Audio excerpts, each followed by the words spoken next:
हम बात करेंगे प्रेगनेंसी स्किन केयर के बारे में। प्रेगनेंसी एक बहुत ही लाइफ का इम्पॉर्टेंट स्टेप होता है और प्रेगनेंसी के सीक्वल्स यूजुअली विमेन पे बहुत लंबे छूट जाते हैं, जिसमें कॉमन होता है पिगमेंटेशन या फिर मेलास्मा या कोलाज्मा, जो कि प्रेगनेंसी के बाद बहुत सारी औरतें अपने चेहरे पे एक्सपीरियंस करती हैं। Hello everyone, I am doctor Megha Pundir.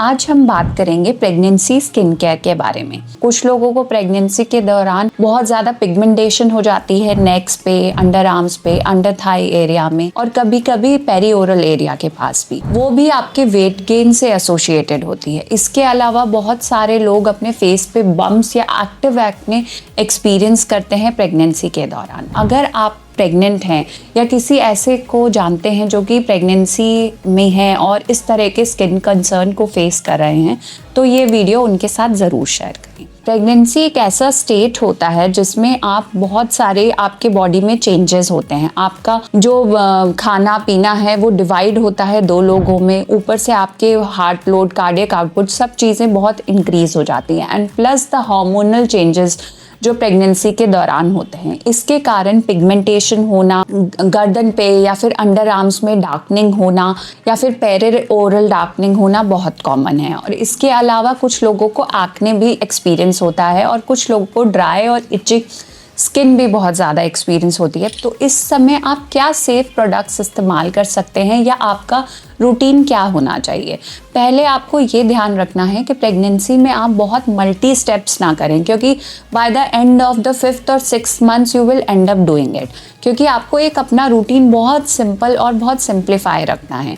उसमें आप एक जेंटल क्लेंजर कोशिश करें कि आप फोमिंग जितने भी फेस वॉश हैं उनको अवॉइड करें और नॉन फोमिंग जेंटल क्लेंजर का इस्तेमाल करें, जो कि आपकी स्किन में हाइड्रेशन को लॉक इन करेंगे और स्किन को इरिटेट होने से बचाएंगे। सेकेंडली, आप हाइलुरोनिक एसिड सीरम का इस्तेमाल करें, जो कि आप अपनी डैम स्किन पे लगाएं, जो मॉइस्चर को अंदर लॉक इन करेंगे। या फिर आप पेप्टाइड बेस या फिर सेरामाइड बेस मॉइस्चराइजर का इस्तेमाल कर सकते हैं। थर्डली, जो नॉन नेगोशिएबल है स्पेशली प्रेगनेंसी में बहुत इंपॉर्टेंट है, वो है सनस्क्रीन। आपको सनस्क्रीन इस्तेमाल करना है और कोशिश करें कि आप फिजिकल सनस्क्रीन जिसमें जिंक ऑक्साइड या टाइटेनियम ऑक्साइड हो, जो ब्रॉड स्पेक्ट्रम हो, उसका इस्तेमाल करें और भले घर के अंदर हो तो भी उसे हर 3 घंटे में रीअप्लाई करें। अब हम बात करेंगे कुछ स्किन कंसर्न्स की। जैसे अगर आप प्रेगनेंसी में कुछ पिगमेंटेशन एक्सपीरियंस कर रहे हैं तो उस दौरान आप जैसे कुछ प्रोडक्ट्स हैं जैसे alpha arbutin, glycolic acid, kojic acid, vitamin C, इसका इस्तेमाल कर सकते हैं। ये सब प्रेगनेंसी सेफ हैं, आप इसका इस्तेमाल बिल्कुल कर सकते हैं।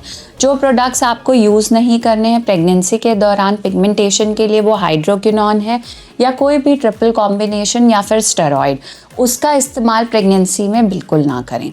सेकेंडली, अगर आपको अपनी स्किन में बहुत ज़्यादा ड्राइनेस महसूस हो रही है तो जो मैंने आपको मॉइस्चराइज़र बताए हैं, इसके अलावा आप बॉडी पे यूरिया क्रीम का भी इस्तेमाल कर सकते हैं, जो कि उसे सूट डाउन करेगा। थर्डली, अगर आप एक्टिव एक्ने को एक्सपीरियंस कर रहे हैं तो कोशिश करें कि आप कोई भी रेटिनॉल या फिर सैलिसिलिक एसिड बेस्ड प्रोडक्ट्स का इस्तेमाल प्रेगनेंसी में ना करें।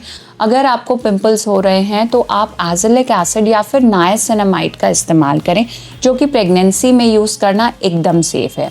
और ये याद रखें, ये टाइम आपको स्ट्रेस लेने के लिए नहीं है। कुछ ऐसे प्रोसीजर्स भी हैं जो आप प्रेगनेंसी सेफ हैं जिन्हें आप ऑप्ट कर सकते हैं, जिसमें हम माइल्ड हाइड्रा फेशियल या फिर इंस्टा ग्लो ये रेकमेंड करते हैं। प्रेगनेंसी के दौरान कोई भी लेज़र ट्रीटमेंट लेना रेकमेंडेड नहीं है, इसलिए उसे अवॉइड करें। और पीलिंग की भी कुछ कैटेगरीज होती हैं, जैसे कुछ पील्स हैं, कोजिक एसिड पील्स, वो आप करा सकते हैं, बट येलो पील या फिर रेटिनॉइड बेस्ड पील्स को अवॉइड करें। जैसे ही आपको पता चले आप प्रेग्नेंट हैं, अपने डर्मेटोलॉजिस्ट से मिलें और अपने स्किन केयर को अपने कंसर्न के अकॉर्डिंग कस्टमाइज़ करें। Thank you.